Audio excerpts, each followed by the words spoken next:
Israel के F-16 तैयारों को जमीन से फजा में मार करने वाले मिसाइलों से निशाना बनाते हुए देखा जा सकता है। ताहम ये वाज़ेह नहीं हो सका कि गजा पर हमले के लिए आने वाले इन तैयारों को अल-क़स्साम ब्रिगेड की जानिब से निशाना बनाए जाने में कामयाबी हुई है या नहीं।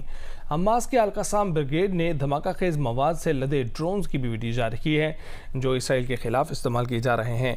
इस वीडियो में हमास के कमांडोज को ड्रोन्स लॉन्चिंग पैड पर रखते और फायर करते हुए देखा जा सकता है, जबकि दीगर वीडियोस में इन ड्रोन हमलों से इसराइल की ताकत की अलामत टैंकों को एक एक बम से तबाह होते देखा जा सकता है। इन हमलों ने इसराइल को हिला कर रख दिया है और हमास की इस फौजी ताकत पर इसराइली फौजी भी हैरान हैं।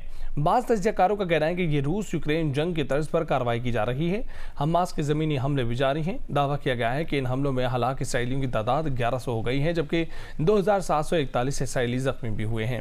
इसराइली मीडिया ने तस्दीक की है कि यहूदी आबादकारों की सिर्फ एक बस्ती में हमास के हाथों हलाक 108 इसराइलियों की लाशें मिली हैं। ताहम लेबनानी मीडिया के मुताबिक इनमें से 100 लाशें इसराइली फ़ौजियों की हैं, जबकि लेबनान की सरहद पर हिजबुल्लाह से लड़ाई में डिप्टी कमांडर समेत 2 इसराइली फ़ौजी हलाक कर दिए गए हैं। लेबनानी सरहद के करीब जिन इसराइल चौकियों को हिजबुल्लाह ने निशाना बनाया है उसकी तफसील भी जारी कर दी गई है और दावा किया गया है कि इसराइली फौजियों को हिजबुल्लाह के शहीद कमांडर इमाद मगनिया के यूनिट ने निशाना बनाया है। मीडिया रिपोर्ट्स के मुताबिक इसराइल में हमास के हाथों हलाक अफराद में 11 अमरीकी, इटली और यूक्रेन के शहरी शामिल हैं।